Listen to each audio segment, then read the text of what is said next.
Hello class. आज की class में हम तृतीयक और चतुर्थक क्रियाकलाप के बारे में अध्ययन करेंगे। तो फर्स्टली देखिए, जो तृतीयक क्रियाकलाप होते क्या हैं। तृतीयक क्रियाकलाप का संबंध अमूर्त सेवाओं से है। इसमें मिस्त्री अथवा प्लम्बर से लेकर वकील, शिक्षक अथवा कंप्यूटर परिचालक तक की विभिन्न प्रकार की सेवाएं सम्मिलित की जाती हैं। तो देखिए, इसमें जो तृतीयक क्रियाकलाप है इसमें सेवाओं को शामिल किया जाता है। और सेवाएं क्या होती हैं, जिसमें मिस्त्री, प्लम्बर, वकील, शिक्षक, कंप्यूटर परिचालक, ये सारी जो सेवाएं हैं वो शामिल की जाती है हमारे तृतीयक क्रियाकलाप में। तृतीयक व्यवसाय में वस्तुओं का उत्पादन नहीं होता।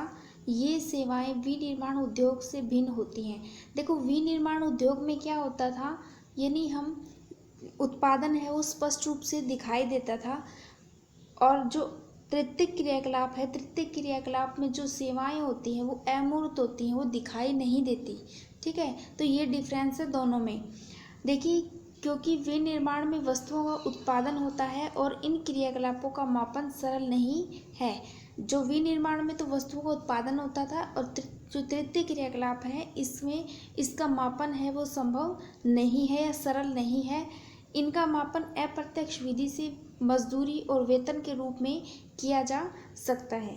यानी हम किसमें लगाते हैं, जो हम सेवाएं करते हैं उससे कौन सी मजदूरी या वेतन मिलता है, उसके आधार पर हम इसका मापन करते हैं। परंतु कुछ सेवाएं ऐसी हैं जिसमें प्रत्यक्ष उत्पादन होता है। कुछ सेवाएं ऐसी भी होती हैं जिससे हमें प्रत्यक्ष उत्पादन प्राप्त होता है, जैसे कि भोजन इसका अच्छा उदाहरण है, क्योंकि यह अमूर्त उत्पादन है।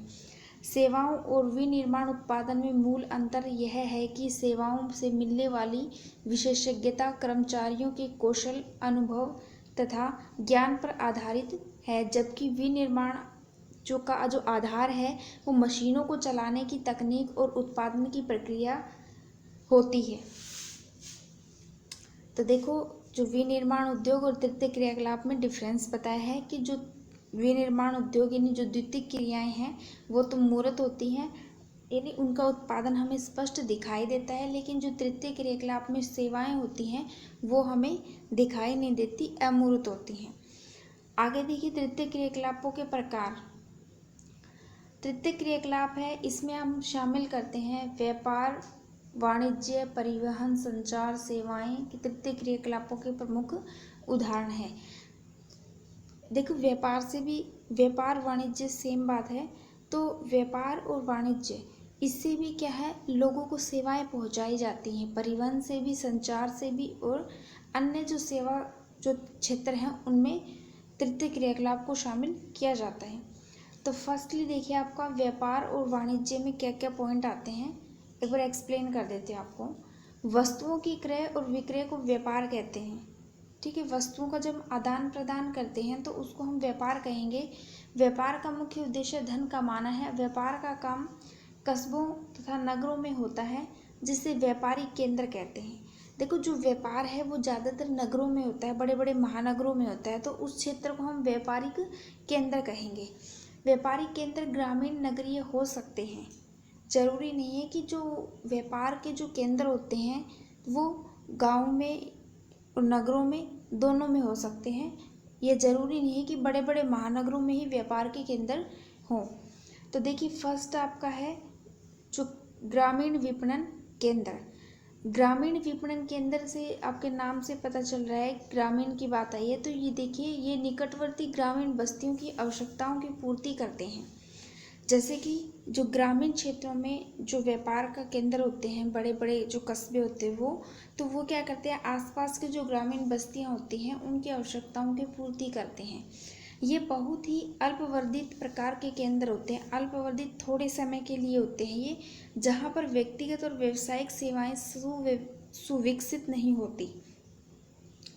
ये स्थानीय स्तर पर संग्रहण और विकेंद्रण के केंद्र के रूप में काम करते हैं। संग्रहण के और वितरण के केंद्र मतलब क्या है, स्थानीय स्तर पर, एक छोटे स्तर पर क्या करते हैं, वस्तुओं का आदान प्रदान करते हैं। इनमें से अधिकांश केंद्र मंडियां, थोक व्यापार और फुटकर व्यापार के केंद्र होते हैं। ये निकटवर्ती क्षेत्र में रहने वाले ग्रामीण लोगों की सेवा करते हैं। तो देखिए जो ग्रामीण विपणन केंद्र, इसके नाम से पता चल रहा है ग्रामीण क्षेत्रों की आवश्यकताओं की पूर्ति करना और उसके निकटवर्ती जो क्षेत्र है उनको सेवाएं प्रदान करना इसका मुख्य उद्देश्य है। सेकंड जो पॉइंट है आपका आवधिक बाजार। ठीक है, आवधिक बाजार क्या है? जिन ग्रामीण क्षेत्रों में नियमित बाजार नहीं होते वहाँ पर विभिन्न कालिक अंतरालों पर स्थानीय आवधिक बाजार लगाए जाते हैं। ये साप्ताहिक और पाक्षिक बाजार होते हैं। देखिए जिन क्षेत्रों में, ग्रामीण क्षेत्रों में बाजार की सुविधा नहीं होती तो वहाँ पर समय समय पर छोटे बाजार लगते रहते हैं। तो वो समय अवधि है वो साप्ताहिक यानी सप्ताह की भी हो सकती है, एक महीने की भी हो सकती है, तो निश्चित अंतराल पर लगाए जाते हैं जो आसपास के ग्रामीण लोगों की आवश्यकताओं को पूरा करते हैं। ठीक है, ये बाजार निश्चित तिथि या दिन पर आयोजित किए जाते हैं और निश्चित समय अवधि पर एक स्थान से दूसरे स्थान तक जाते रहते हैं। इस प्रकार दुकानदार एक विस्तृत क्षेत्र की सेवा करते हैं और सभी दिन व्यस्त रहते हैं। ठीक है, ये एक निश्चित क्षेत्र पे नहीं रहते बल्कि कुछ समय के लिए एक गांव में आते हैं और वहाँ के क्षेत्र जो लोग होते हैं उनको सेवाएं प्रदान करते हैं, उनकी आवश्यकताएं पूरी करते हैं। जो थर्ड आपका पॉइंट है नगरीय बाजार केंद्र। देखिए इसके नाम से पता चल रहा है कि नगर के आसपास के जो क्षेत्र होते हैं या नगरीय क्षेत्र होते हैं उनकी आवश्यकताओं की पूर्ति करते हैं। ये नगरों में स्थित होते हैं, नगरवासियों की सेवा करते हैं और इसमें साधारण वस्तुओं के अतिरिक्त विशिष्ट वस्तुएं एवं सेवाएं भी उपलब्ध होती हैं, जैसे कि श्रम का बाजार, आवासन, अर्धनिर्मित और निर्मित उत्पादों का बाजार। इनमें शैक्षणिक संस्थाओं और व्यवसायिकों की सेवाएं जैसे अध्यापक है, वकील है, परामर्शदाता है, चिकित्सक है, दांतों का डॉक्टर है, पशु चिकित्सक आदि उपलब्ध होते हैं। तो देखो इन क्षेत्रों में, जो नगरीय क्षेत्रों में जो सुविधाएं दी जाती हैं वो एक तरह से नगरीय लोगों को सेवाएं प्रदान की जाती हैं। ठीक है, तो इसीलिए नगरीय बाजार केंद्र कहलाते हैं। नेक्स्ट देखिए जो इम्पोर्टेंट है आपका ये फुटकर व्यापार सेवाएं, मोस्ट इम्पोर्टेंट है ये। तो फुटकर व्यापार सेवाएं क्या हैं? इस प्रकार के व्यापार में उपभोक्ताओं को वस्तुओं का प्रत्यक्ष विक्रय किया जाता है। प्रत्यक्ष होता है आमने सामने। जब हम वस्तुओं का जो व्यापार आमने सामने करते हैं तो वो हमारा प्रत्यक्ष विक्रय व्यापार कहलाता है। तो ये कह रहे हैं कि वस्तुओं का हम प्रत्यक्ष विक्रय करते हैं। अधिकांश फुटकर व्यापार केवल विक्रय के नियत प्रतिष्ठानों और भंडारों में संपन्न होता है, जैसे कि फेरी, रेहड़ी, ट्रक, द्वार से द्वार, डाक, आदेश, दूरभाष, स्वचालित बिक्री मशीनें, इंटरनेट फुटकर बिक्री के भंडार रहित उदाहरण हैं। जैसे कि फुटकर व्यापार में क्या होता है कि जो व्यापारी होता है वो प्रत्यक्ष रूप से उपभोक्ता तक जाकर वस्तुओं और सेवाओं को देता है। ठीक है, नेक्स्ट देखिए आपका ये आपका जो ग्राफ दिया हुआ है जिसमें आपका ये बताया गया है कि सेवा सेक्टर है और सेवा सेक्टर में देखिए सेवा सेक्टर में जो तृतीय क्रियाकलाप है, तृतीय क्रियाकलाप में देखिए क्या आता है? व्यापार, वाणिज्य, परिवहन, संचार, सेवाएं ये शामिल की जाती हैं मुख्य रूप से तृतीय सेक्टर में। ठीक है, व्यापार है, वाणिज्य, परिवहन, संचार, सेवाएं ये चार शामिल की जाती हैं तृतीय क्रियाकलाप में। इसके बाद ये उसके उपविभाग दे रखे हैं जो मैंने अभी आपको पढ़ाया है। ठीक है, संचार में जैसे संचार के साधन होते हैं, दूर संचार, परिवहन के साधन, ये भी संचार का माध्यम है। ठीक है, तो ये शामिल किए जाते हैं।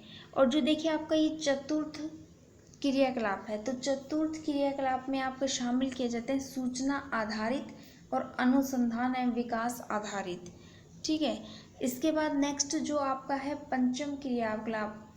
पंचम क्रियाकलाप है वो उच्च बौद्धिक क्षमता का क्रियाकलाप है जिसमें अधिक ज्ञान की आवश्यकता होती है। तो इसमें शामिल किया जाता है विशेषज्ञ, निर्णायक, परामर्शदाता, नीति निर्धारक। तो ये क्या होते हैं? ये सभी शामिल किए जाते हैं। इसके बाद देखिए आपको एक बार पूरा दिखा देते हैं। तो ये इसमें शामिल किए जाते हैं। नेक्स्ट देखिए, नेक्स्ट है आपका